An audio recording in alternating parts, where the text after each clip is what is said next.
warahmatullahi wabarakatuh. Waalaikumsalam. Ya, kita berjumpa pada YouTube Bocil Pamijan. Kali ini saya akan ngobrol-ngobrol nih dengan Mas Irwan Maulana tentang kesuksesannya nih. Kesuksesannya selama menjadi pekerja di Jepang. Udah berapa tahun ya? 3 tahun ya, Mas? Dari sejak 2022 sampai 2025, dan nanti minggu depan pun beliau mau berangkat lagi nih ke Jepang, begitu ya? Oke, coba kali ini sebelum mengetahui lebih jauh nih tentang perjalanannya ya, dari awal sampai akhir ya, sampai sekarang tiba kembali ke tanah air ya, tepatnya di Kabupaten Pemalang, Jawa Tengah. Coba Mas bisa ceritakan kenapa sih tiba-tiba bisa bekerja di Jepang? Kan di Indonesia juga banyak pekerjaan Mas ya. Kenapa? Awal mula saya pengen ke Jepang itu sebenarnya nggak ada niatan pengen ke Jepang. Tapi karena mentok umur saya, nyari-nyari kerja di Indonesia susah, mentok dengan umur. Akhirnya lihat postingan ada lowongan Jepang dengan umur maksimal 35 tahun. Nah dari situlah akhirnya saya punya niat untuk kerja di Jepang. Langsung memutuskan ke Jepang. Padahal itu awalnya info dari Facebook. Dari Facebook. Bukan dari teman, dari mana gitu. Bukan, lihat postingan kan masih nganggur nih di Indonesia. Lihat info loker lagi-lagi umurnya 25, maksimal 25. Jangan saya 30 fresh graduate ya istilahnya ya. Belum lagi susah, belum lagi ada orang dalam gitu. Berarti berawal dari info Facebook, akhirnya cari-cari info ke rekan yang lain juga mungkin ya. Akhirnya memutuskan untuk ke Jepang. Sebelum ke Jepang, Mas Irwan ini kerja di mana dulu?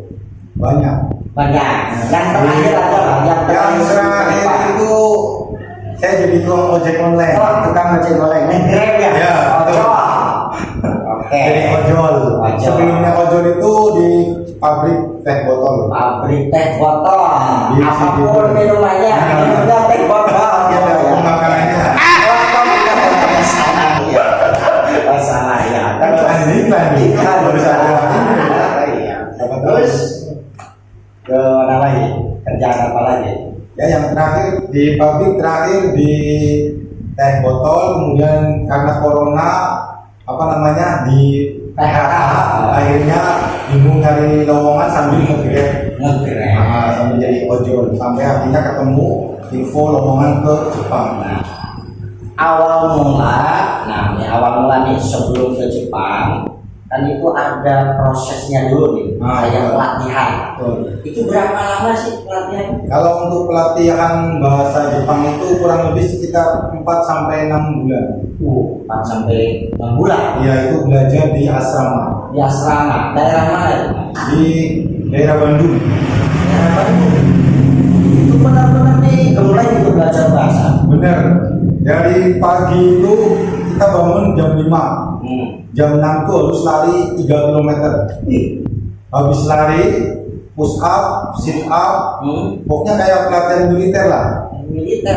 Nanti kira-kira 1 jam lah olahraga. Habis itu istirahat. Jam 9 mulai belajar bahasa Jepang. Sampai sore. Dari pagi itu ya? Dari jam 9 sampai jam 3. Jam 3 sampai jam 4 olahraga lagi. Tujuannya apa ya? Harus olahraga dulu gitu. Padahal kan belajarnya bahasa ya. Iya.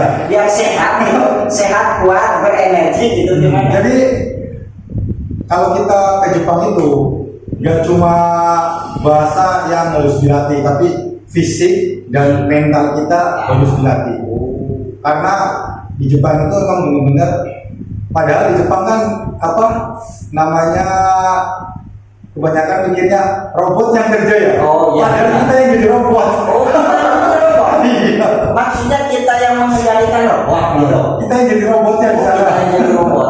Jadi fisiknya harus kuat, mentalnya juga harus kuat, karena banyak juga yang baru sebulan 2 bulan di Jepang mentalnya nggak kuat, jauh dari keluarga, biasa pulang kerja ketemu keluarga mungkin merasa kesepian, akhirnya banyak yang mundur. Apalagi yang baru pertama merantau langsung ke Jepang itu biasanya mentalnya kurang. Terus nih Mas, setelah pelatihan itu kan taruhlah udah mendapatkan ilmu, udah bisa bahasa Jepang gitu kan, terus langsung berangkat gitu gimana? Atau dikurung dulu di karantina gitu? Ya, kalau proses yang sebenarnya itu langsung berangkat, cuma karena saya dulu kan waktu corona, jadi jadwalnya itu harus berangkat, tapi karena pihak imigrasinya tutup, akhirnya ditunda. Tapi kalau nggak ada corona, habis belajar 4 bulan atau 6 bulan lah, itu langsung berangkat. Kali dikasih waktu seminggu buat ketemu keluarga.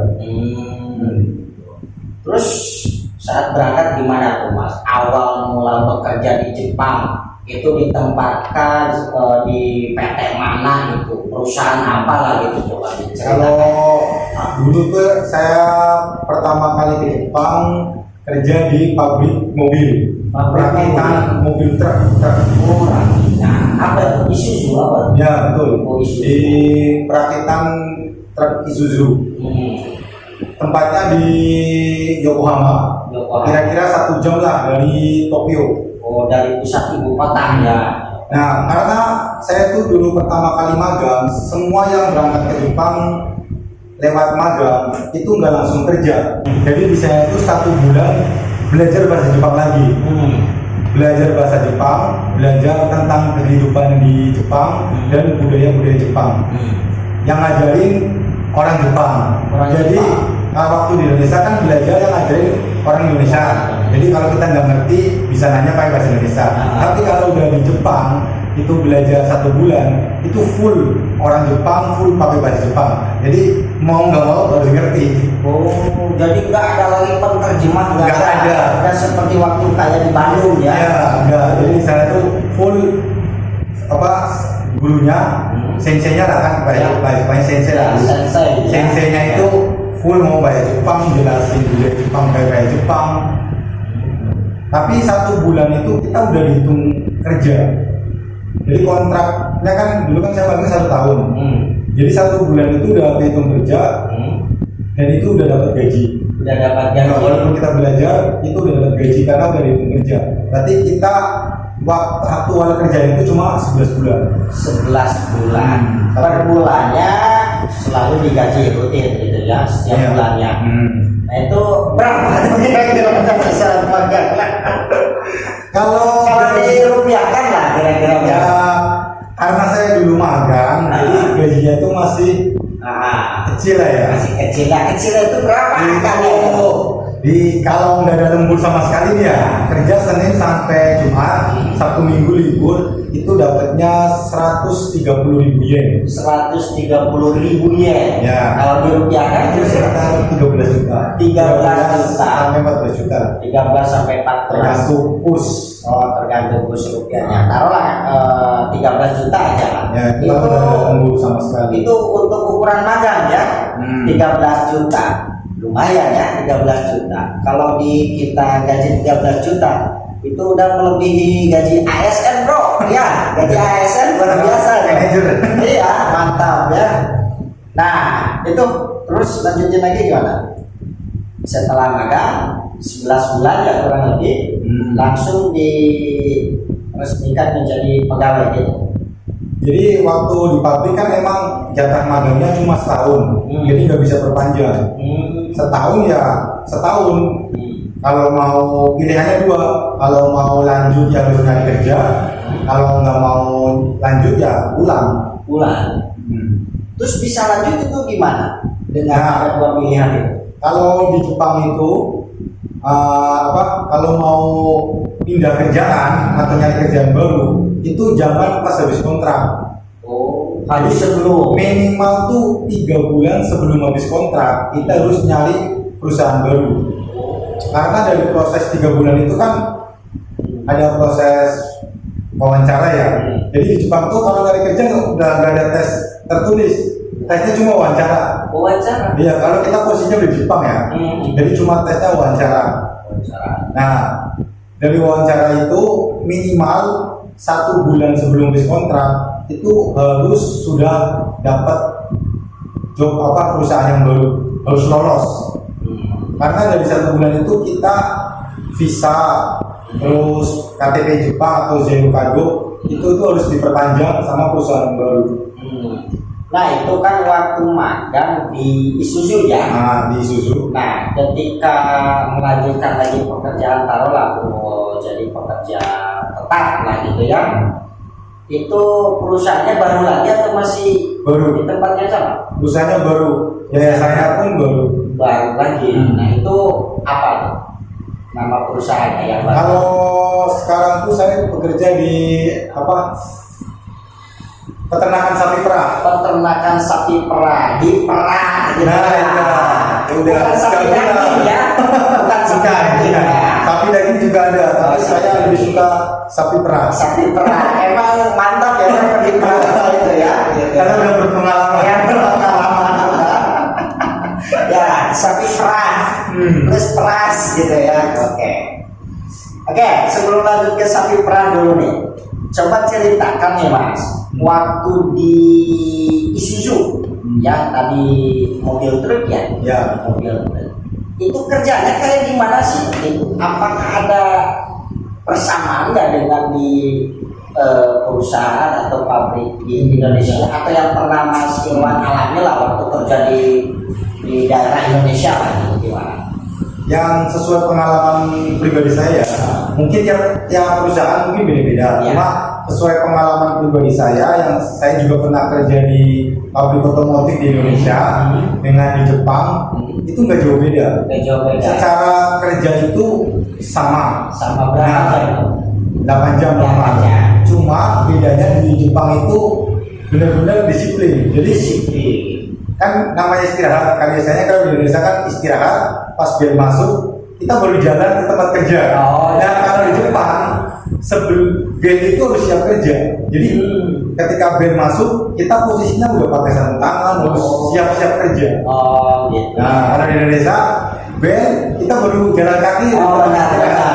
Ibaratnya masuk jam 1 nih, masuk jam 1 mulai masuk ya kita baru jalan dari rokok makan gitu. Ini berarti kalau di Jepang itu kalau misalnya masuk jam 13 ya, jam 1 kira-kira 10 atau 15 menit sebelum masuk itu harus sudah masuk ke ruangan. Jadi pas dia masuk itu udah kerja. Benar-benar kalau gitu mah istirahatnya nggak maksimal dong. Iya.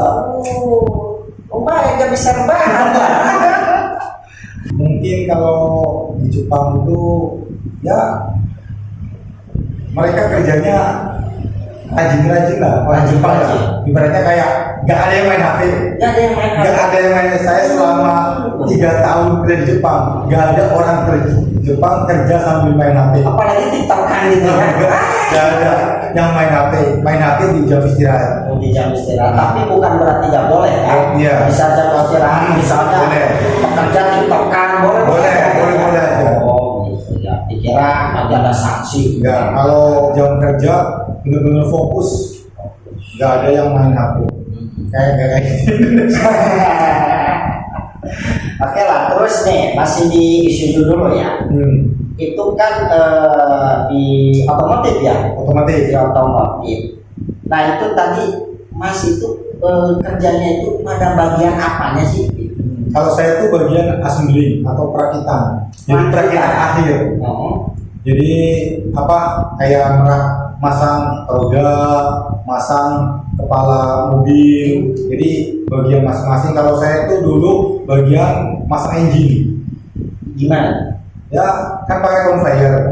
Jadi dari belakang tuh cuma rangka nanti kan kanan kiri. Itu ada yang masang rodanya, ada masang knalpot, masang mesin dan kabel-kabel dan lain-lain sampai jadi 1 unit mobil. Tapi itu sudah dipastikan safety lah gitu untuk para pekerjanya. Kalau masalah safety dari pekerjaan sih udah terjamin lah. Terjamin. Nah, kalau untuk keselamatan itu tergantung dari kita. Kita mau mematuhi aturan apa enggak. Oke, ini mengenai jam istirahat dulu. Masih di Isuzu, ya, otomotif. Istirahatnya itu di jam kerjanya dari mulai jam berapa? Jam kerja itu mulai dari jam 8 sampai jam 5 sore. Jam 5 sore. Nah, istirahatnya berapa kali? Istirahat 3 kali. Pertama jam 10 menit, terus jam 12 40 menit, sama jam 3 10 menit. Totalnya 1 jam. 1 jam. 3 kali istirahat totalnya 60 menit. 60 menit. 1 jam. Terus tadi itu kan masih kategori magang ya, waktu di Isuzu 11 bulan. 11 bulan. 11 bulan. Dengan gaji kalau dirupiahkan kisaran 13 sampai 14 juta. Ya itu gede lah, mencukupi lah. Luar biasa. Ada lembur lumayan lah. Oke, siap. Itu cuma gaji pokok aja kan? Apakah ada uang tips lainnya enggak? Yang bisa lebih dari 14 juta? Ada. Lembur. Kalau kita ada lembur, misalkan kayak hari Sabtu Minggu kan libur. Misalkan kalau masuk ya ada tambahan. Bisa jadi 16 juta atau totalnya kalau bisa lebih kalau juga banyak lembur. Iya, mantap, luar biasa. Oke. Terus ceritanya kan di Isuzu udah beres nih, beres. Itu kan dengan status berarti belum menjadi karyawan tetap ya. Bukan karyawan tetap sih, kalau di Jepang itu ada istilahnya namanya magang sama pekerja skill. Tegino, jadi visanya itu beda. Jadi lebih tinggi dari magang. Kalau yang karyawan tetap itu harus minimal 5 tahun di Jepang. Tapi secara gaji enggak beda jauh. Ya. Jadi ternyata pengalaman itu berpengaruh ya. Mau pengalaman 1 tahun dengan 5 tahun tentunya pasti berbeda ya dari pendapatannya juga ya. Oke. Lanjut ke tadi, setelah berakhirnya di Isuzu, itu kan beda lagi yayasan yang menanganinya. Beda. Ya.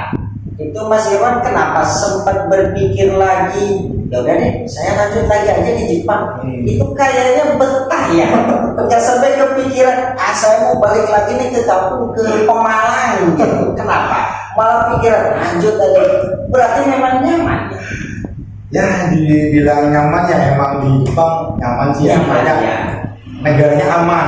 Karena selama 3 tahun saya di sana tuh belum nemuin kasus kehilangan. Nah, teman-teman saya pun nggak pernah kehilangan sesuatu. Entah itu ketinggalan dompet dimanapun pasti ketemu. Iya, nggak ada yang ambil, bukan pasti ketemu. Nggak ada yang berani ngambil. Kalaupun ada yang berani ngambil ya dibalikin, dikasih petugas. Mencek sudah nama ditiiskeun. Ya, untuk sebenarnya tuh saya tuh niatnya emang 1 tahun di Jepang. Niat dari awal saya cuma 1 tahun di Jepang. Nah, ternyata di Jepang 1 tahun itu cuma pemanasan. Ibaratnya tuh kita 1 tahun kerja itu buat pemanasan. Belum punya tabungan, yang mungkin punya tapi ya jauh-jauh ke Jepang kok pulang-pulang cuma dapat segini kan. Berarti 11 bulan ya. 11 bulan itu kan Mas Irwan menganggapnya itu masih pemanasan. Sehingga mau melanjutkan kembali untuk bekerja di Jepang dan tidak mau kembali lah ke tanah air. Mau enggak, maksudnya ini kan 1 tahun ya. 1 tahun anggap aja kan udah bekerja. Kalau untuk wisatawan itu udah kelamaan gitu kan. Karena ini kerja, ini kan udah lumayan lah kalau di ibaratnya cari pengalaman gitu kan, cari ilmu di Jepang, ya ilmu dalam arti dunia otomotif ya. Dirasa udah cukup lah kalau hanya untuk cari pengalaman. Nah, ini motivasi besarnya nih, yang mau motivasi Mas Irwan pengen lanjut kembali Jadi kalau orang-orang itu mungkin pengen balik lagi aja, saya merasa nyaman di kampung halaman, mending saya pulang kok kangen keluarga. Emang Mas Irwan dia kepikiran ke sana nih gitu. Nih, tujuan saya Ya. pergi ke Jepang itu tujuannya itu pengen punya rumah, Wih, pengen punya rumah, mantap guys. pengen bisa beli rumah sendiri. Itu tujuan saya berangkat pergi ke Jepang. Karena ya bukannya ya rezeki sih udah yang ngatur. Cuma saya udah puluhan tahun kerja di ya kira-kira 8 sampai 10 tahun lah dari sekarang itu belum bisa beli rumah. Mantap. Motivasi utamanya pengen punya rumah. Punya rumah. Siapapun pasti pengen punya rumah ya. Cuma dengan yang mungkin bisa lebih cepat lah. Lebih cepat. Mungkin di Indonesia juga bisa ya. Cuma mungkin waktunya lama. Ada yang lebih cepat lah. Harus ke gunung. Harus tapa dulu kan? Itu jangan ya sana ya. Bahaya itu. Makanya setahun di Jepang ternyata duitnya belum cukup buat beli rumah. Akhirnya runding-runding dengan keluarga. Ini kalau saya pulang dari Jepang belum punya rumah, berarti tujuan saya di Jepang belum ini terwujud. Maka dari itu saya lanjut. Ini tempat saat podcast ini rumahnya Mas Irwan. Alhamdulillah ya, udah ada hasil selama kerja di Jepang, dan sekarang pun Mas Irwan sudah ada di tanah air ya, tepatnya di Kabupaten Pemalang. Nanti berencana di minggu yang akan datang pun kembali lagi ke Jepang. Oke, kita lanjut lagi pembicaraannya. Itu ya motivasinya ingin punya rumah. Oke, kalau nggak punya rumah, ngapain mungkin ke Jepang, hanya taruh hitungan 1 tahun, balik ke Pemalang, balik ke tanah air, dianggapnya nggak ada hasil. Iya. Walaupun sebetulnya itu udah ada hasil ya. Ada. Gitu. Mungkin hasilnya belum sesuai dengan ekspektasi mungkin ya. Cita-citanya. Iya. Oke, lanjut. Gimana lagi dong? Apalagi nih? Apalagi ya? Oke. Kan itu ya, rumah sudah terwujud. Terus mencoba lagi bekerja di tempat yang baru, bukan lagi di Isuzu. Tadi awal-awal di Isuzu. peternakan ya, sapi. Iya. Ya. Sekarang udah. Jadi saya 3 tahun di Jepang. 1 tahun pertama itu di pabrik dan 2 tahunnya di peternakan sapi perah. Bukan peternakan lele ya, bukan.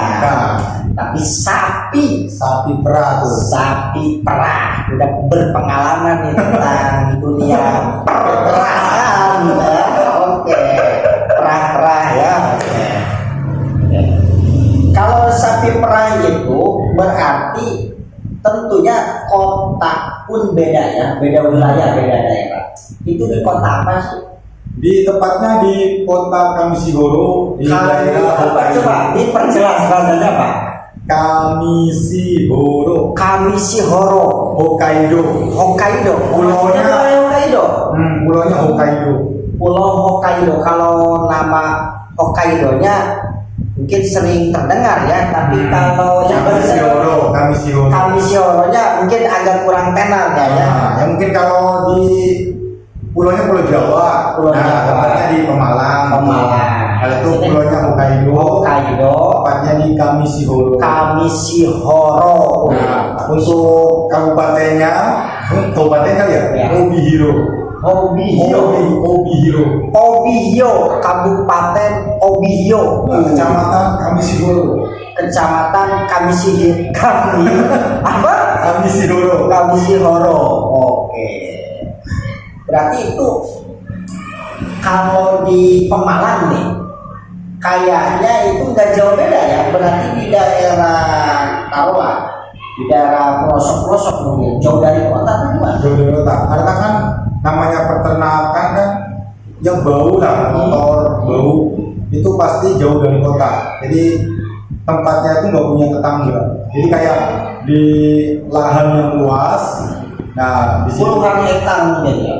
Ya, di situ tuh khusus buat peternakan dan nggak cuma peternakan punya bos saya.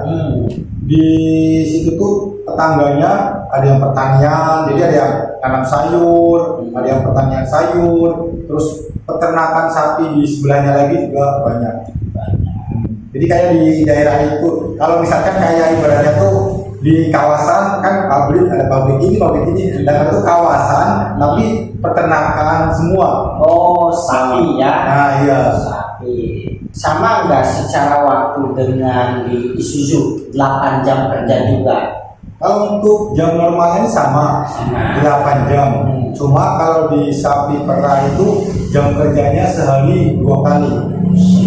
Jadi pagi jam 5 sampai jam 9 itu kerja 4 jam, terus istirahat. Terus lanjut lagi jam 3 sampai jam 7 malam kerja. Karena di tempat saya itu sapinya merahnya sehari 2 kali. Pagi sama sore. Siangnya istirahat semua. Itu Mas nggak takut ketendang tuh sama sapi? Enggak, karena yang itu apa ya? Robot. Oh, robot. Gimana tuh cepat cerita ini? Uniknya nih. Jepang kan terkenal ya, wah Jepang. Masa sih masih menggunakan tenaga manusia, walaupun pasti ya secanggih apapun ya pastilah tenaga manusia masih dibutuhkan. Cuma kan yang saya pikirkan itu Jepang dengan robotnya, gitu. Apalagi sekarang ada apa teknologi kecerdasan buatan ya AI gitu ya. Ini masih membutuhkan tenaga manusia. Nah itu yang dibutuhkan pada tenaga manusianya itu bagian apanya sih? Nah untuk robot pemerahan sapi itu tetap kita harus butuh tenaga manusia karena untuk pembersihan itu kan robot harus dibersihkan kan, nggak bisa membersihkan jadi kayak walaupun mungkin bisa, cuma kan kayak ada yang sela-sela kecil, atau ada kotoran yang nyangkut kan itu memang harus diambil pakai tangan. Terus kalau secara misalkan kayak sapi kan ada yang berisik, ya kan, sama untuk pemerahannya kan putingnya itu kan kadang ada yang nggak sempurna. Jadi yang robot nggak bisa itu harus butuh bantuan manusia.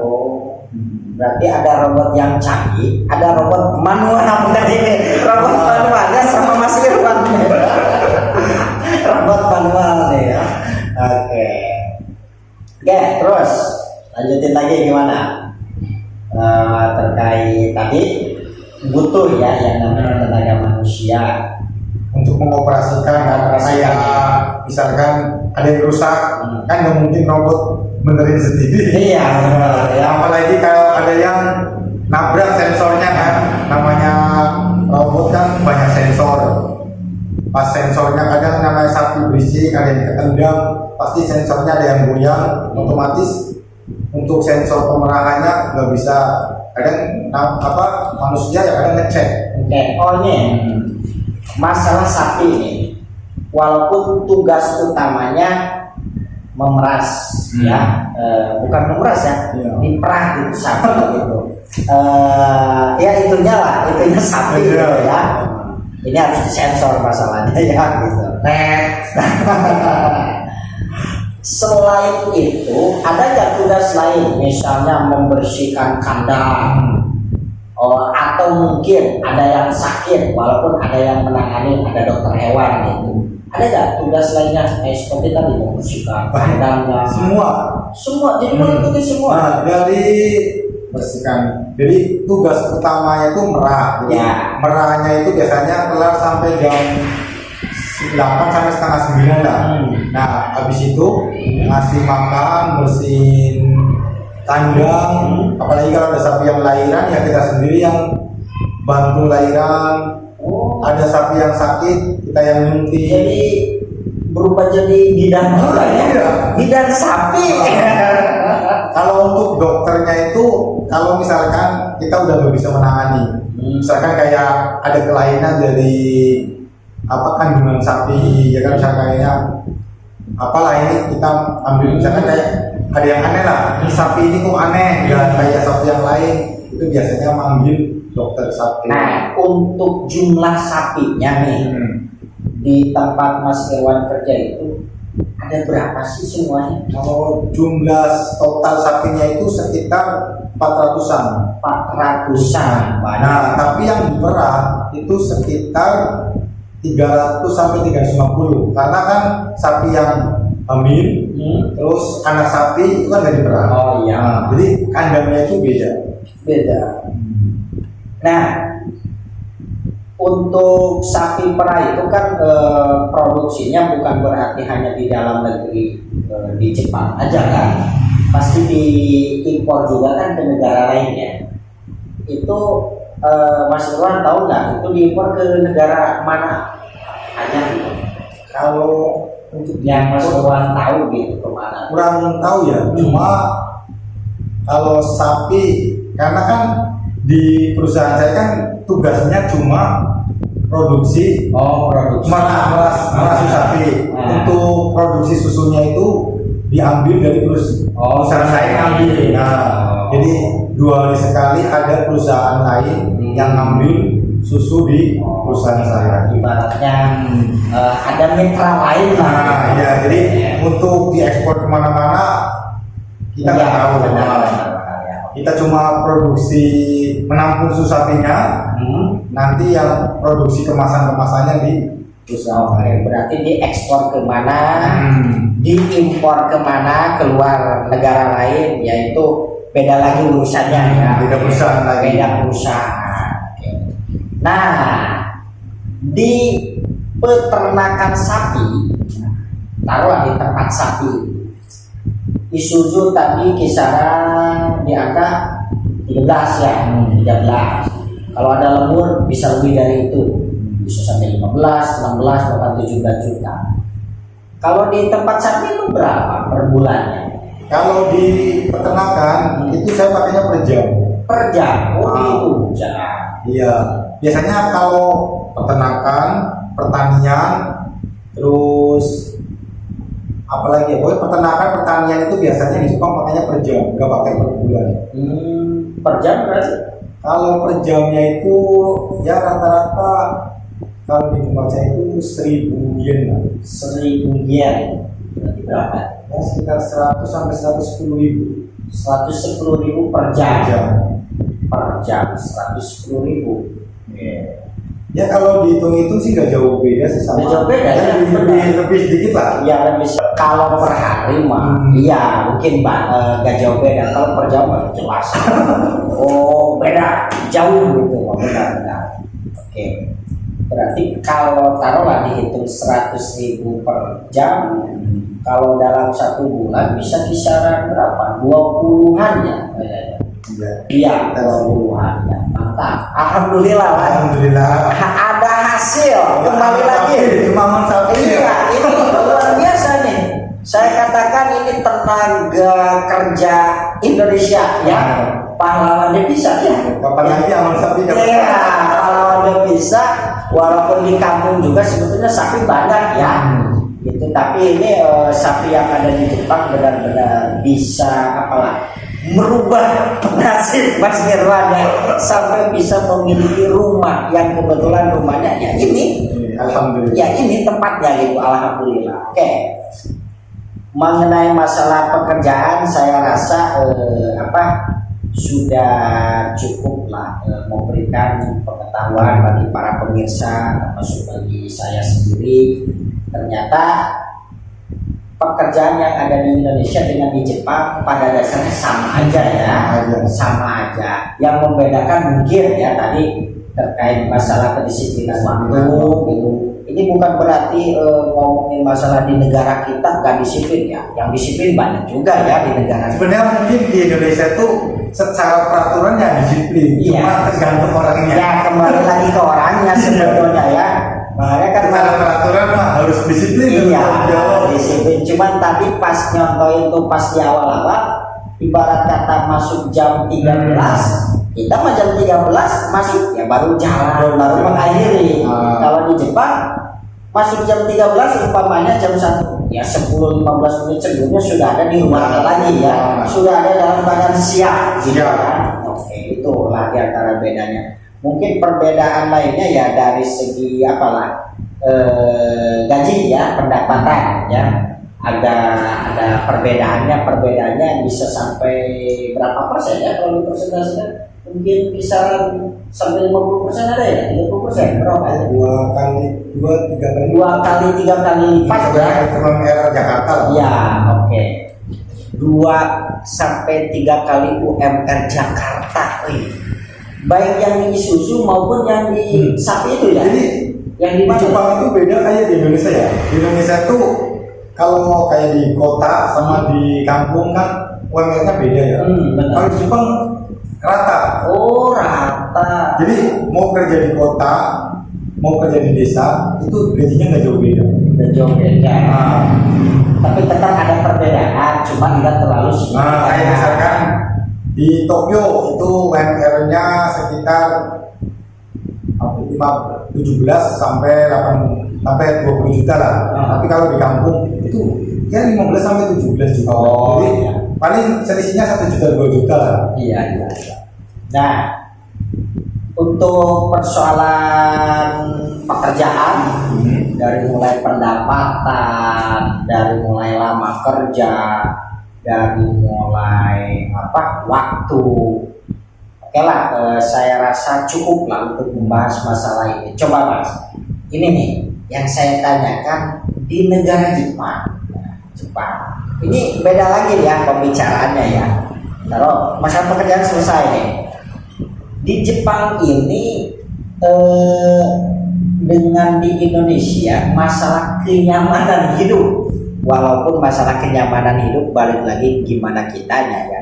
Tapi kan setidaknya kalau di negara Indonesia kita ketemu dengan orang yang kita kenal, apalagi yang kita kenal, kita melewat aja ibaratnya kita nyebut punten, permisi, maaf itu kan udah menjadi kebiasaan lah warga Indonesia. Walaupun sekali lagi itu pun gimana orangnya juga ya.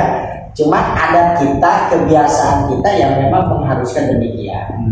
Terus perbedaannya di negara Indonesia mungkin ya, bukan mungkin lagi ya, seperti saling nyapa gitu kan, terus saling dada, hai kemana gitu kan, itu kan udah gak aneh, nongkrong gitu kan, ketemu di jalan. Nah, kalau di Jepang itu sendiri apakah sama atau ada perbedaan gitu? Sesuai yang saya alami ya.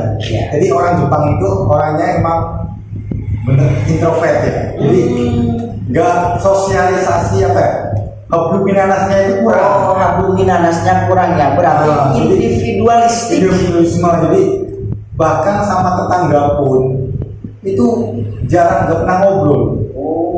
Jadi berangkat kerja ya udah berangkat aja. Jadi malah saya punya teman yang udah lama di Jepang, sama tetangganya nggak tahu namanya. Tetangganya orang Jepang kan? Karena emang gak pernah ngobrol. Apa itu balik lagi gimana orangnya atau memang pada umumnya begitu? Pada umumnya seperti itu. Karena di Jepang itu emang orangnya tuh terkenal kayak gila kerja. Jadi kayak hidupnya itu emang buat kerja. Gila kerja. Jadi kebanyakan tuh ngobrol karena itu ke keluarga sendiri sama ke teman kerja. Selain itu pulang kerja ya udah di rumah. Jadi barang kata ya gimana circle-nya aja, paling ngobrol curhat ya tergantung circle mereka. Jadi pas di tempat kerja sama di rumah sama tetangga itu di Jepang tuh jarang saling sapa. Nah kalau masalah saling sapa ya di kita juga sebetulnya sudah mulai agak sedikit menurun ya. Ya kadang-kadang dengan tetangga juga, apalagi tetangga kenal, lewat aja.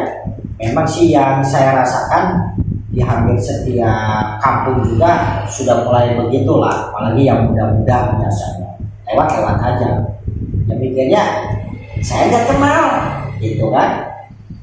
Nah, apakah itu misalnya ada kayak butuh bantuan? Ada orang Jepang nih bertetangga jatuh misalnya terkilir, istilah Sundanya mati soledad gitu kan, itu apakah akan acuh atau memang akan menunjukkan reaksi untuk membantu. Kalau untuk saling tolong menolong sih di Jepang ya sama sih, kadang tergantung orang juga, cuma ya mereka saling menolong. Oh. Nah tapi kalau itu tetangga ya, cuma kalau di tempat umum itu kebanyakan acuh. Jadi biasanya tuh yang kayak nolong itu petugas, kayak misalkan di stasiun itu di Jepang itu semua tempat umum itu petugasnya itu benar-benar tanggung jawab.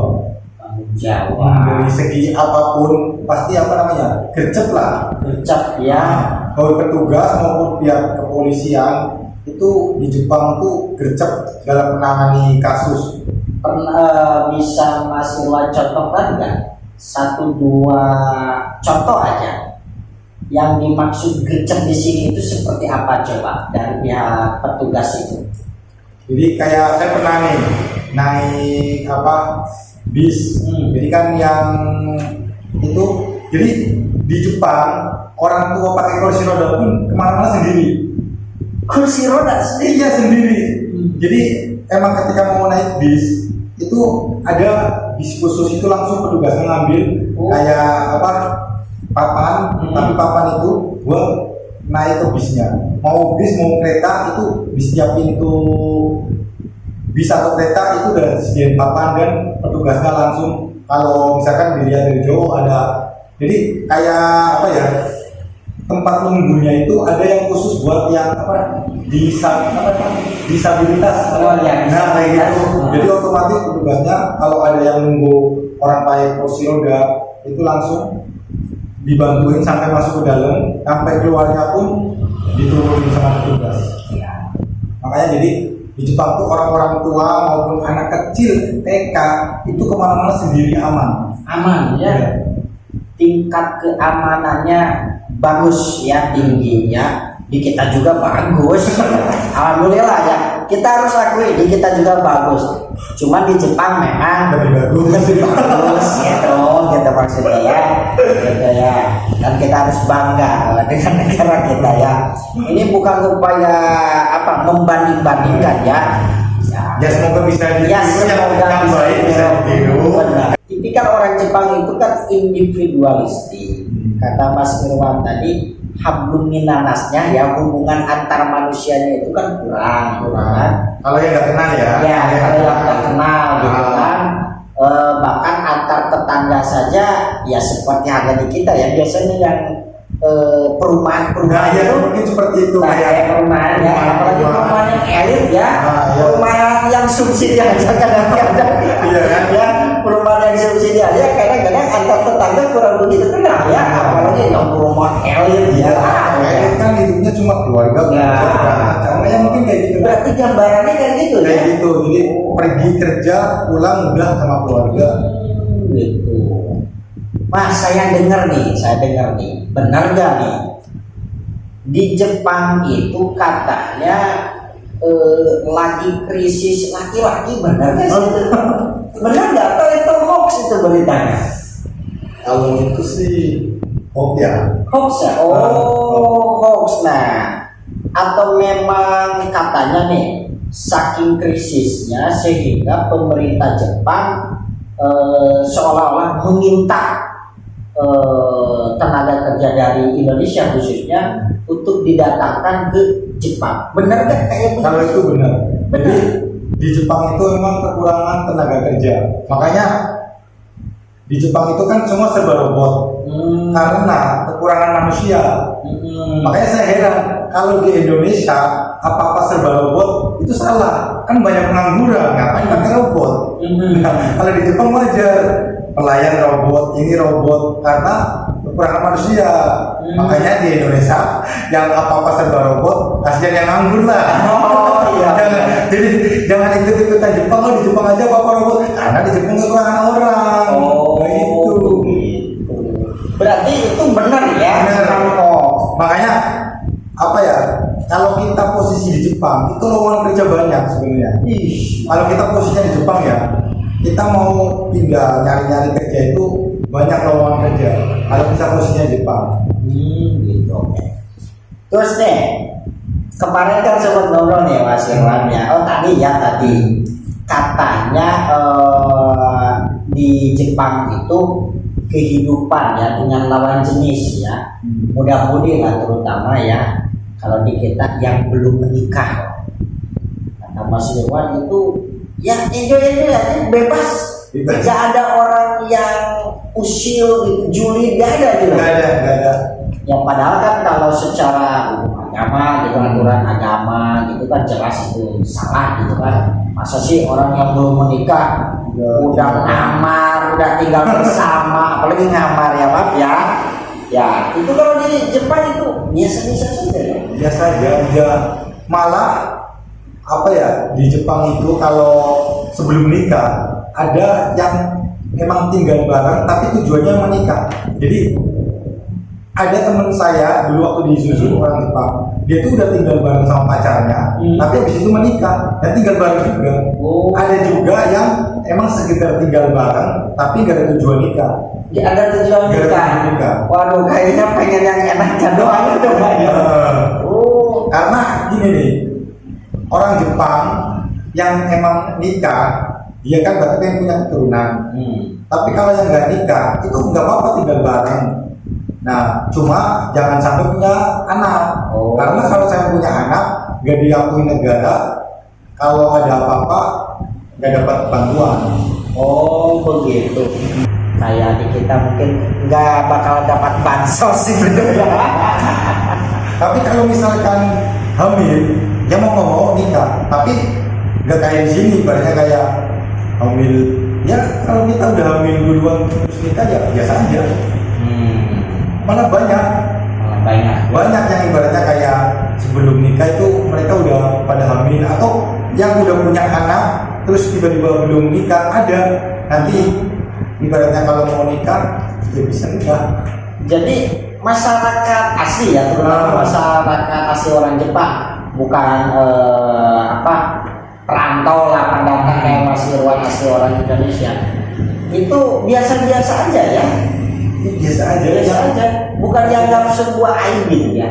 Bukan. Enggak, di Jepang ya emang udah hal yang wajar sih. Hal yang wajar ya. Iya. Wah, hal yang wajar. Karena pemerintah hanya pun sendiri nggak apa-apa. Nggak apa-apa ya. Iya. Nah ini nih berarti sisi negatifnya ya di negara Jepang. Di sisi lain tadi individualistik ya, hablum minanasnya kurang.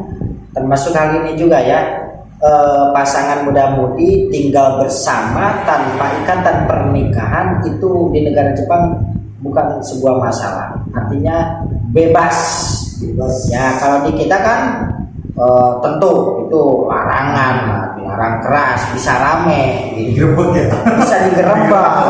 Justru ini bagus nih, kalau yang di Indonesia bagus, jangan sampai ngikut-ngikut kayak Jepang atau kayak negara-negara Eropa lainnya gitu yang membebaskan akan hal ini gitu ya. Nah ini mungkin sisi negatif lah di negara tetangga gitu ya, yaitu Jepang. Terus mengenai masalah apa ya, Mas Irwan juga dulu pernah ngobrol nih ke saya, katanya Jepang itu secara pemahaman atau secara keyakinan kan mayoritas yang saya tahu itu kan agamanya Shinto ya, identik dengan benderanya matahari terbit. Apakah memang begitu ya, Mas Irwan tahu lah, minimal di wilayah Hokkaido gitu kan? Kalau yang sesuai saya lihat, saya alami, saya belum pernah lihat orang Jepang kayak di luar. Mungkin kayak itu mungkin zaman dulu, cuma di zaman sekarang kayaknya nggak ada ya. Nggak ada. Ya mungkin saya nggak tahu di tempat mana, cuma yang saya alami itu nggak ada. Banyak teman saya itu kebanyakan mereka nggak punya agama. Bahkan bisa dibilang khususnya masyarakat Jepangnya nih, kayaknya ngomongin masalah agama kayak dianggap gak perlu atau gimana sih kira-kira? Iya, nggak apa kayak namanya ya, agama itu orang Islam aja mereka nggak tahu. Oh, nggak tahu ya? Iya, nggak tahu. Nggak tahu misalnya kayak Islam gini. Mungkin beberapa ada yang tahu ya, mungkin yang punya, mungkin kan dulunya mungkin punya teman itu apa yang mungkin yang sering lihat, tapi kayak pribadi saya, misalnya kayak saya puasa, katanya emang nggak mati, nggak makan dari pagi sampai malam, malah kaget gitu loh, kayak nggak tahu. Terus kayak saya sholat, pernah pertama saya di susu itu ya, kembali lagi di susu, saya tuh izin sholat, itu pertama nggak diperbolehkan. Alasannya? Alasannya ya karena nggak ada tempatnya. Berarti harus apa namanya, sholat jam berapa? Jam 12 atau jam 12 masih bisa kan, karena istirahat. Terus ada lagi jam 3. Kalau jam 3 nggak bisa karena kan kerja. Yang jam 12 juga nggak ada tempatnya, mau sholat di mana? Akhirnya kan saya ngomong, ya tempat di sini nggak apa-apa kalau sholat di dekat mesin. Yang penting waktu jam istirahat nggak apa-apa, terserah. Istirahat terus. Berarti tapi tetap toleran ya? Tetap toleran. Cuma yang pertama itu ya kaget kalau ada sholat subuh jam segitu harus bangun. Oh mau sih gitu. Padahal orang Jepang sendiri menerapkan disiplin ya. Tapi ketika, maaf nih, ini bukan ngobrolin masalah agama ya, malum ya, dikit-dikit masalah agama saya sisipkan, ini bukan masalah apa rasisme yang kayak gitu kan, enggak ya. Di sisi lain nih, ini unik, menurut saya unik nih, menarik. Jepang dikatakan negara dengan disiplin yang tinggi, yang bagus kan. Tapi mengenai masalah tadi kebiasaan orang Islam pada umumnya atau Mas Irwan sendiri sholat subuh itu kan pagi, sampai nganggap aneh ya, bukan masalah aneh dalam sholatnya, mungkin pagi-pagi kok mau gitu sholat gitu kan, harusnya kan itu waktunya bangun justru kan bagus, lebih segar, energi bagus, menyegarkan badan, malah mereka aneh ya dengan anggapan kok mau sih gitu bangun pagi. Emang pada umumnya mereka nih yang orang Jepang aslinya itu emang pada mau jam berapa sih kira-kira? Jam 6 biasanya. Oh, jam 6. Kalau jam 7 kan kerja mereka tuh biasanya itu di Jepang kan jarang tuh. Kalau mandi pagi itu jarang. Saya pun selama di Jepang emang apa ya, mandi pagi itu jarang. Jarang. Iya. Karena apa? Dingin gimana? Ya mungkin ya waktu musim panas pun karena apa ya? Gak tahu, pokoknya di sana tuh kayak ngikutin kebiasaan orang Jepang. Oh, gitu. Jadi orang Jepang tuh banyak tuh pagi ya cuci muka, sarapan, berangkat kerja. Makanya bangun jam 6 masuk ke jam 7 pun masih bisa. Nah tadi sama orang Jepang kan tadi di awal saya pernah mau bilang kan, orang Jepang kan gila kerja. Nah kalau untuk masalah sholat kan bukan kerja, gak ada duit. Saya pernah sendiri, emang dapatnya apa gitu. Nah jadi orang Jepang tuh selagi itu gak menghasilkan duit, buat apa dikerjain gitu loh. Gitu. Berarti benar nggak nih kalau saya menyimpulkan secara pribadi nih, bisa dibilang mereka itu yang circle Mas Irwan ya, lingkungan kerja Mas Irwan itu, ya memang mereka itu tidak beragama, ateis. Iya. Oh pantas ya. Mau puasa pun ngapain sih? Dari pagi sampai malam gak makan gitu, sampai maghrib gak makan.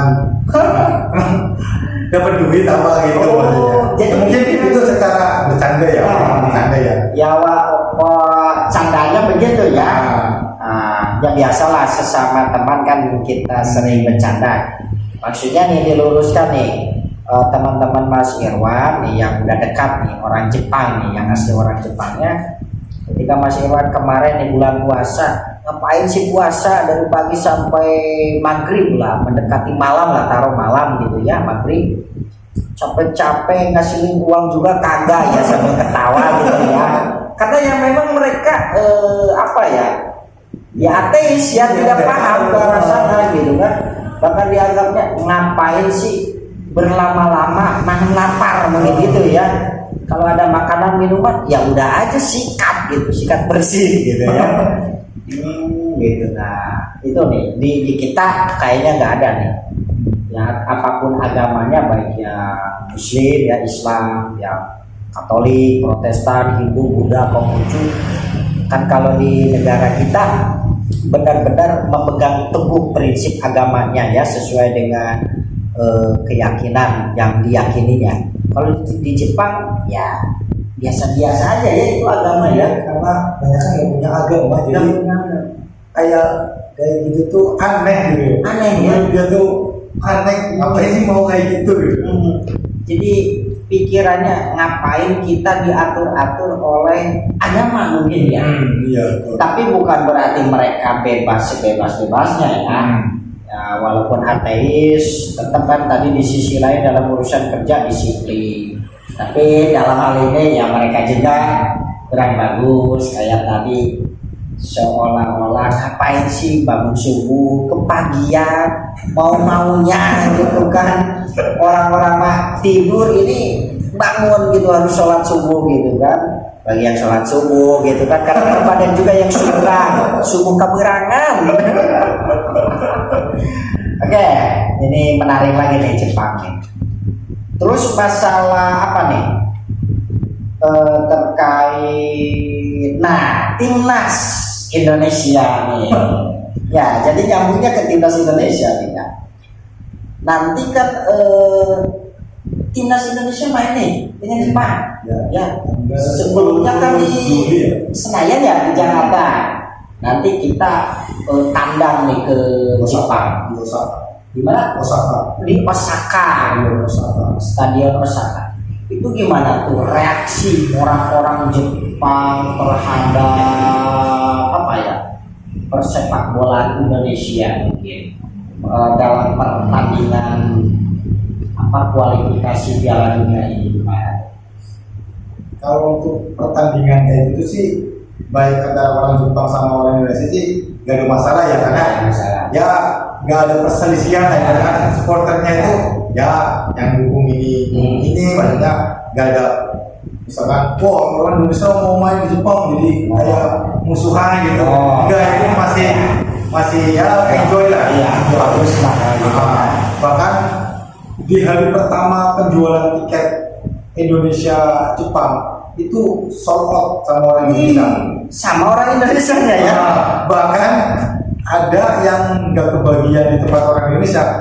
Orang Indonesia rela beli di tempat duduknya orang Jepang dengan cara nggak boleh memakai seragam Indonesia dan nggak boleh teriak-teriak Indonesia. Saking pengen nontonnya timnas kita main. Berarti ada kemungkinan nanti nih pas timnas Indonesia main lawan Jepang, penontonnya lebih banyak Indonesia. Iya. Gitu. Bisa jadi Ya. Udah terjual habis ya. Iya. Udah terjual habis, luar biasa. Hari pertama langsung terjual habis. Antusias. Nah itu harga tiketnya berapa sih?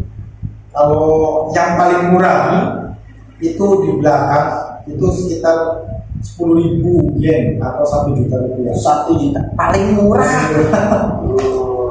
Paling murah. Oke lah, itu hanya sekilas saja lah. Bahkan di Jepang sih 10.000 kan 1 lembar itu. 10.000 saja lembar. 1 juta itu 1 lembar. 1 lembar. Oke. Ada kembalian ya tadi. Ada kembaliannya. Oke, kita ngomongin masalah bola Pak. Itu hanya sekilas aja lah, hanya tambahan. Kembali ke masalah keyakinan. Mas Irwan saat tadi ngobrol-ngobrol nih sebelum kita podcastan nih ya, katanya ada yang disebut dengan sales agama gitu ya. Ini geli gitu, lucu saya dengarnya ya. Ada istilah sales agama lah.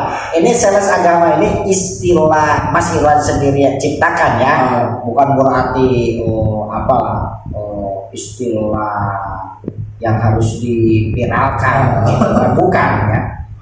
Saya gak ngerti nih maksud sales agama yang di Jepang itu kayak gimana coba?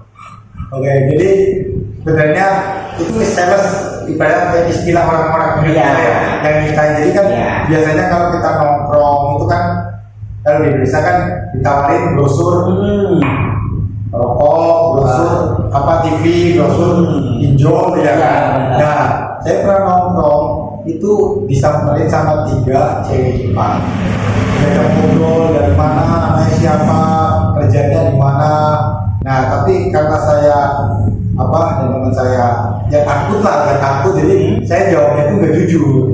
Dari mulai nama, dari mulai kerja di mana, karena takut kan namanya kita orang asing kan, takut kenapa-napa.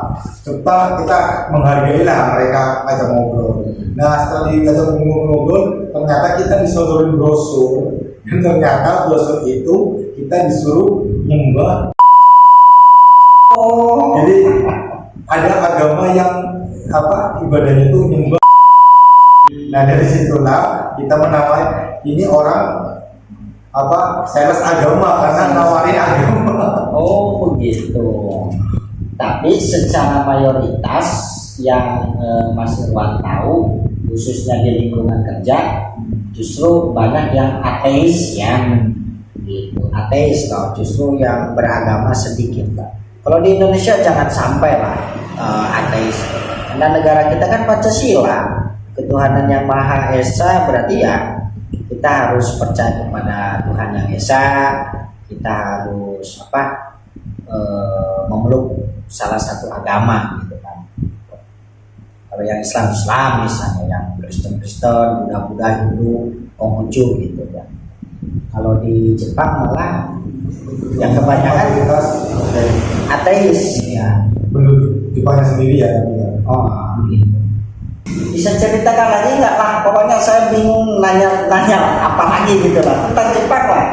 Mungkin suka dukanya selama di Jepang. Kayaknya sih lebih banyak sukanya. Kenapa saya menyimpulkan lebih banyak sukanya? Karena minggu depan juga ini Mas Irwan mau berangkat lagi gitu kan. Kalau banyak dukanya, ya boro-boro pengen berangkat lagi. Yang ada ya udahlah, mau berakhir aja, pengen fokus aja di tanah air, khususnya di Kabupaten Pemalang Mas Irwan gitu. Nah, itu gimana bisa disampaikan? Yang sukanya dulu. Ya, yang sukanya dulu lah. Yang sukanya dulu sih pasti ya gajinya gede. Ya, pasti orang yang pasti iya. Pertama kan gaji. Karena gaji kan. Aku ya. Nggak mungkin. Saya pengen ke Jepang karena Jepang nyaman. Nggak mungkin kan. Ya, pasti nomor satu gaji. Saya pengen ke Jepang karena Jepang gajinya gede. Yang kedua negaranya aman. Karena saya kemana-mana sendiri pun nggak pernah khawatir, baik mau di jalan ditipu apa di todong apa begal, nggak pernah ada rasa khawatir seperti itu. Mau jalan sendiri juga. Iya, mau saya di stasiun biasanya kalau ya maaf apa aja nih, kalau di Indonesia nih kita nyampe ke terminal apa kan pasti kita kan ini ya, hati-hati lah, tas juga sampai di depannya, seleting jangan sampai terbuka, nanti yang ngambil gitu kan. Di Jepang di stasiun kalau naik kereta itu orang Jepang pada main HP karena sampai nanti di aman, nggak ada sampai nih. Saya pernah lihat HP jatuh, maksudnya nggak lihat jatuhnya, cuma HP di bawah itu nggak ada yang ambil. Entah itu saking jujurnya orang Jepang atau saking cueknya orang Jepang. Jadi HP dari saya mulai naik kereta itu udah ada HP yang jatuh, sampai saya turun nggak ada yang ambil. Kalau di boro-boro HP di dalam tas aja bisa diambil. Benar ya. Nah kalau ini apa? Setelah saya telusuri, maksudnya kenapa di Jepang orangnya nggak cuek lah, maksudnya kalau mau lihat dompet mau apa, karena di Jepang kalau kita nemu barang terus kita ambil itu sama dengan mencuri. Kalau ketahuan ya emang mencuri. Iya. Banyak kalau di sini kan kita nemu orang yang nemu kan, maksudnya ditutup kan nggak bisa kan, kan kita nemu kan, misalkan nemu HP, nemu HP kita ambil, ya kan. Terus yang punya nyariin, terus kita nuntut orang ini kan saya nemu, nggak bisa diadili kan. Tapi kalau Jepang bisa, makanya orang Jepang lebih milih nggak ngambil daripada beresiko. Karena kalau ngambil, berarti mereka harus ke kantor polisi. Oke. alasan yang menjadi suka, nyaman, tenang, karena dua. Apakah ada tambahan lain? Dua dulu ya mungkin ya. Karena gaji, ya. Negaranya Kita akui ya. Yang kedua karena aman di sini dari copet, dari maling, dari begal, dari palak lah yang kayak gitu ya. Pokoknya aman dari preman-preman gitu ya. Mungkin apa kayak yakuza kayak gitu nggak ada, ada kayaknya nggak ada Yakuza, kayaknya Yakuza itu kayak di film-filmnya. Mungkin aslinya sih saya nggak pernah lihat. Oh gitu, tapi kayak orang-orang yang seram gitu, kayak preman. Nggak ada. Jadi mereka yang di Jepang kan judi, mabuk itu kan bebas, malah ada tempatnya ada tempatnya khusus ya. Berarti kalau yang mau main ya main, mau yang mabuk ya mabuk, itu di jalan gak ada yang rese.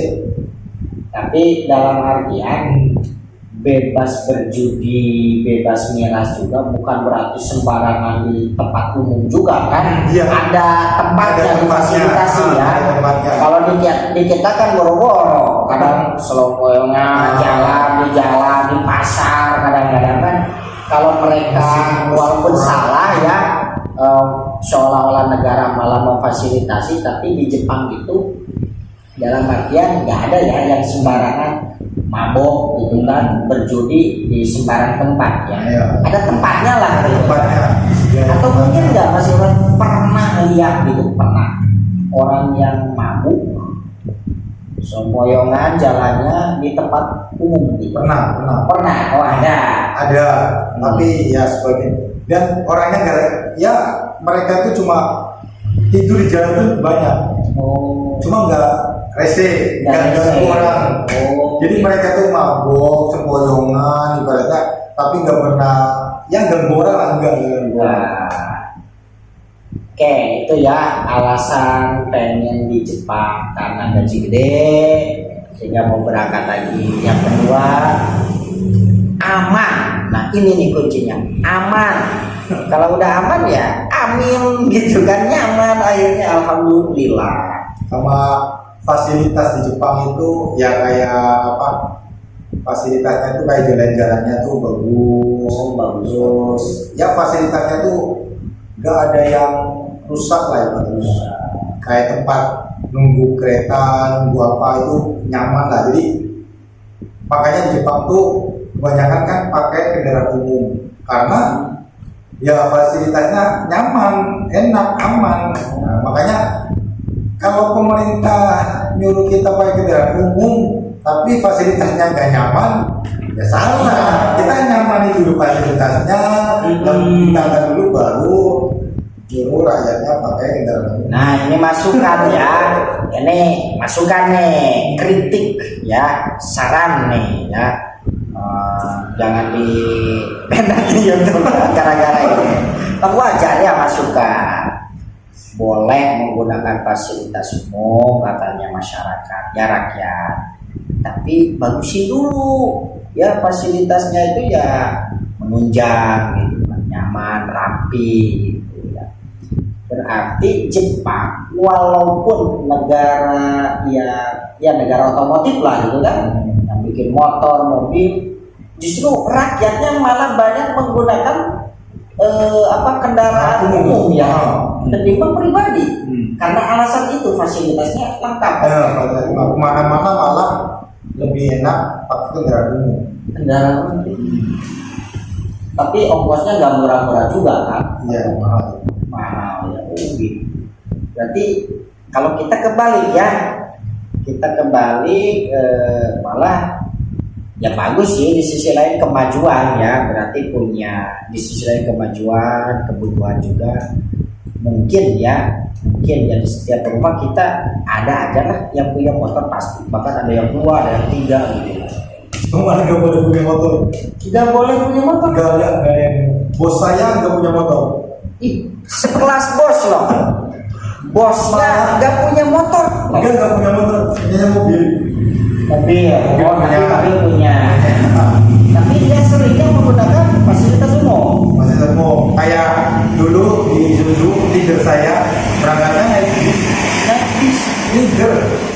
leader loh. Leader naik bis naik. Ya kan satu bis satu kereta bareng. Leader loh. Nah kalau di sini kan dari Jakarta aja udah naiknya. Iya. Emang nggak ada salahnya ya kita punya kendaraan pribadi. Ya memang ya agak salah-salah juga gitu. Apa yang tadi Mas Irwan sampaikan, kalau fasilitasnya lengkap, bagus, safety gitu kan, aman, ya yakin rakyat juga ingin gitu menggunakan fasilitas umum gitu kan. Ya karena alasan itulah fasilitasnya kurang sehingga ada uang, ya uangnya ada lagi misalnya, sehingga ya udahlah beli aja motor, mobil, gunain aja gitu. Tapi kalau boleh jujur Ya, ya enakan pakai motor sih. enakan pakai motor ya. Oh ini jujur lagi, jujur ya. Oke, enakan di Indonesia nih. Ya. Kita naik motor kan, kalau naik motor kan mau mampir-mampir Ya. yang jaraknya sebentar kan enak ya, daripada naik kendaraan umum kan ibaratnya kalau kita terminalnya di sini ya. Tapi tujuan kita bukan di sini, kita harus jalan kaki dulu kan. Oh, gitu benar. Jadi di Jepang tuh nggak bisa turun sembarangan, turun harus di terminal. Ibaratnya itu kayak busway lah, busway kan bisa turun di sembarangan kan. Misalkan rumah saya di sini, terminalnya di sana, berarti saya harus turun di sana, nggak bisa turun di depan rumah. Nah, tapi ini bagus juga ya. Pengakuan yang sebenarnya ternyata Mas Irwan walaupun selama di Jepang itu sering menggunakan fasilitas umum yang bis ya, bus, tapi hati nuraninya pengennya pakai motor gitu. Berarti suasana di Pemalangnya itu masih terbawa gitu. Tapi karena udah kebiasaan di Jepang ya, akhirnya ya terbiasa menggunakan fasilitas umum ya gitu. Oke, terus balik lagi nih. Ini mungkin yang terakhir ya, yang terakhir pada podcast ini ya.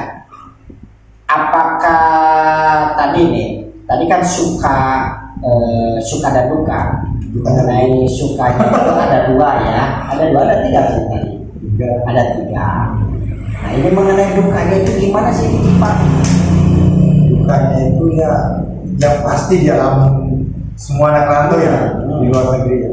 Jauh dari keluarga. Nah, oh iya itu Pak, udah lumrah lah, udah biasa. Jauh dari keluarga, ibaratnya kalau apa ya? Jauh dari keluarga. Yang kedua, karena kita tinggal di negara minoritas Muslim, tempat ibadah jarang. Oh, iya. Susah untuk ibadah. Bukan berarti nggak bisa ya? Iya.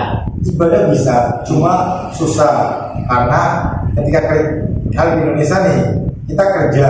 Misalkan kayak waktu sholat asar kita kan bisa istirahat sholat.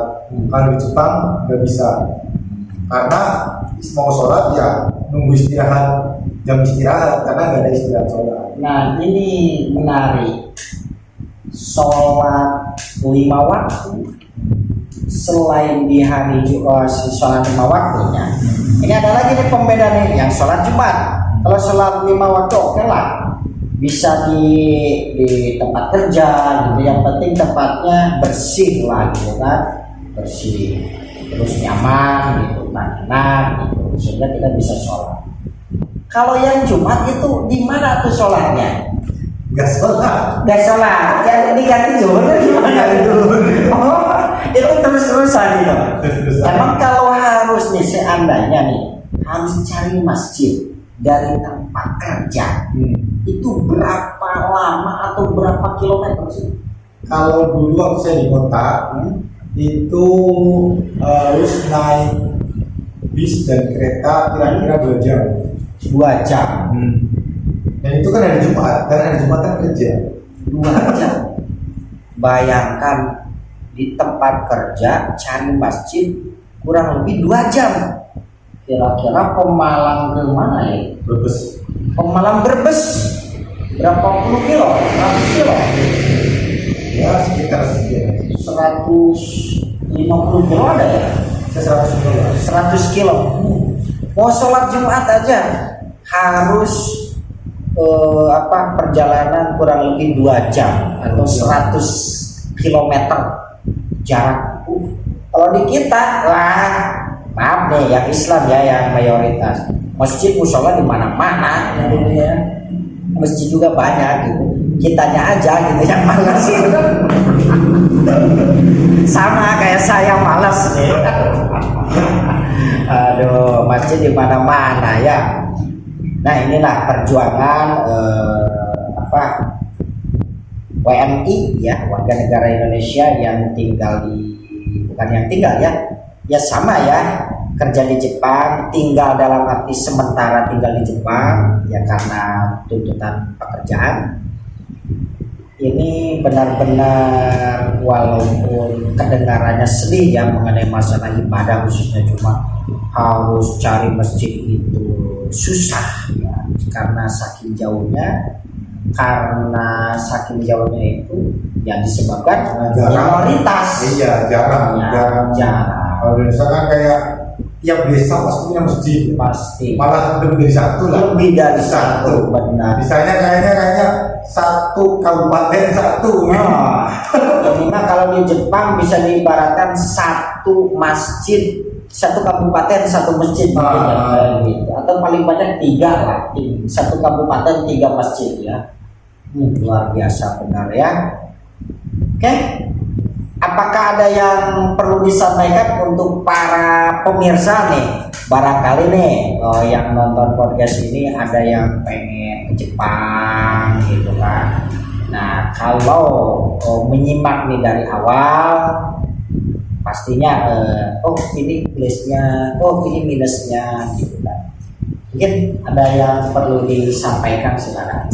Ya mungkin buat teman-teman yang pengen ke Jepang, yang harus tahu lah resikonya kerja di Jepang. Yang pertama, jauh dari orang tua. Ibaratnya kalau terjadi hal-hal yang tidak diinginkan di rumah, kita nggak bisa pulang dadakan ya. Mungkin kita bisa pulang, cuma ya nggak bisa dadakan karena ya dengan proses lah, ada proses cuti aja ini ribet.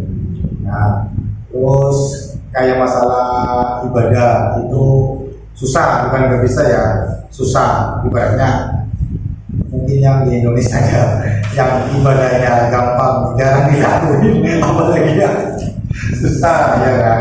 Ya kalau itu sih tergantung pribadi lah ya, kan. Yang penting 5 waktunya dijalani lah sama jangan tergiur dengan video-video yang kehidupan di Jepang yang di Instastory, karena mereka hanya memperlihatkan enaknya saja. Iya benar. Mereka hanya memperlihatkan enaknya saja karena ya yang enak aja, yang bilang ngapain sedih-sedihnya di kan? Iya kan? Kayak mungkin yang teman-teman lihat konten-konten saya baik di Facebook, YouTube maupun ya sekalian aja disampaikan nama nanti ditulis itu boleh aja sekalian gitu. Itu bisa dilihat di channel saya, namanya sama semua sosmed saya, Irwan Subaragoy. Irwan Subaragoy. Subaragoy. Aduh, susah tuh ya. Itu ya yang saya tampilin ya enak-enaknya saja. Karena kalau saya tampilin sedihnya, nanti orang-orang rumah, lah itu si Irwan jauh-jauh kerja, ternyata misalnya sedih, kan kasihan orang tua ya. Jadi beban ya, jadi sedihnya biar saya sendiri yang tanggung. Nah itu mah rahasia sendiri aja lah. Banyak sisi sedihnya. Ya mungkin itu saja yang bisa saya sampaikan lah. Oke, terima kasih ya Mas Irwan. Ini benar-benar menarik obrolannya. Saya sendiri juga akhirnya dapat ilmu ya, dapat pengetahuan ya. Mudah-mudahan aja saya juga suatu saat bisa ke Jepang. Liburan ya. Liburan terus benar-benar nih Jepang luar biasa. tapi tetap saya sebagai warga negara Indonesia, Mas Iran sebagai warga negara Indonesia, Indonesia yang lebih baik. Sepakat ya? Indonesia Sepakat. lebih baik. Indonesia love you. Wah, love you full pokoknya. Kalau luar ada biasa. yang gajinya kayak Jepang, saya juga lebih pilih di Indonesia aja. Ya benar gitu ya. Oke. Itu ya. Sekian, terima kasih. Wassalamualaikum warahmatullahi wabarakatuh.